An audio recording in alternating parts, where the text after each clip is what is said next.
দুপুরে সূর্য যখন ঠিক মাথার উপর, সেই তাপকেও ছাপিয়ে বিসিবি তখন হঠাৎই উত্তপ্ত।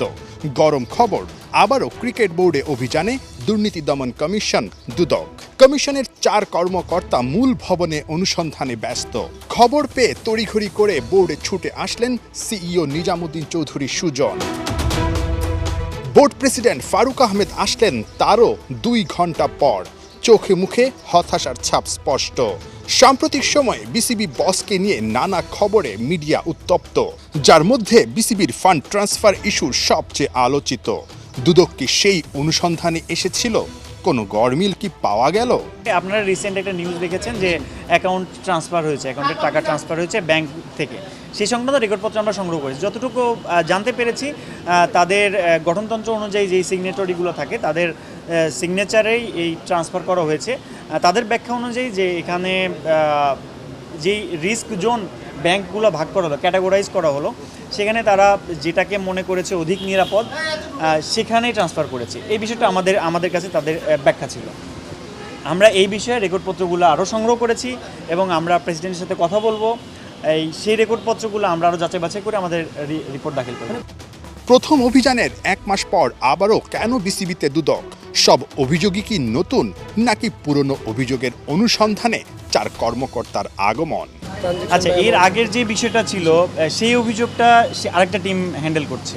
তাদের যে রিপোর্টিংটা তো সেটা আমি জানতে পারি না। আজকে আমার যে রিপোর্টিংটা ছিল এটা 3rd ডিভিশন কোয়ালিফাইংয়ের ইস্যুটা কতটুকু স্পষ্ট বা স্বচ্ছ কিনা, যৌক্তিকতা কতটুকু বা এর বৈধতা কেমন, এই ব্যাপারগুলো আমরা বাছাই প্রক্রিয়াতে অনিয়ম ছিল কিনা সেটা দেখলাম। পাশাপাশি বিসিবি যে গঠিত হয়েছে এটা একটা গঠনতন্ত্রের আলোকে পরিচালিত হচ্ছে।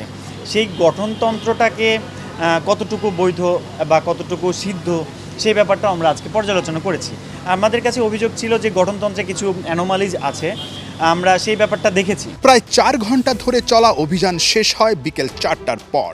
প্রেস কনফারেন্স শেষ করে ফারুক আহমেদের সঙ্গে আলোচনায় বসেন দুদক কর্মকর্তারা। অভিযানের গুরুত্বপূর্ণ নথি এবং রেকর্ড নাকি সংগ্রহ করেছে দুদক। তদন্ত শেষে রিপোর্টের ভিত্তিতে পরবর্তী পদক্ষেপ নেবে কমিশন। অভিযান পরিচালনা করি, সেটার আলোকে একটা রিপোর্টিং করি। সেই রিপোর্টের প্রেক্ষিতে কমিশন যে সিদ্ধান্ত নেবে সেই সিদ্ধান্তের আলোকে পরবর্তী কার্যক্রম পরিচালিত হবে। অবশ্যই আমরা চাই বিসিবি আমাদের সবার পছন্দের একটা জায়গা, আবেগের জায়গা। সেখান থেকে দেশকে রিপ্রেজেন্টেশন করেন আমাদের প্লেয়াররা, এটা আরও ভালো কাজ করুক, আমরা সেটাই চাইবো। পূর্বের যে অনিয়মগুলো হয়েছে, আমরা এসেছি কেন সেই অনিয়মগুলো যেন যারা সংগঠিত করেছে তাদের একটা আইনি প্রক্রিয়ার মধ্যে নিয়ে আসার জন্য।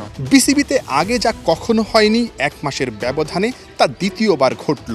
দেশের ক্রিকেটে এমন ঘটনা নিঃসন্দেহে লজ্জাজনক। আন্তর্জাতিক সার্কিটে বিসিবি আর বাংলাদেশের ক্রিকেটের ভাবমূর্তি হচ্ছে ক্ষুণ্ণ। তবে সঠিক তদন্তে সত্যিকার অর্থে যারা দেশের ক্রিকেটকে কলুষিত করেছে কিংবা করছে তাদের শাস্তি হলে তবেই স্বস্তি। পাকিস্তানের সম্ভাবনা আছে। গভর্নমেন্ট গ্রিন সিগন্যাল দিছে, বাকি আরো কিছু কাজ আছে, ওইটা আমরা করব। নাহিয়ান বিন জসিম, 71।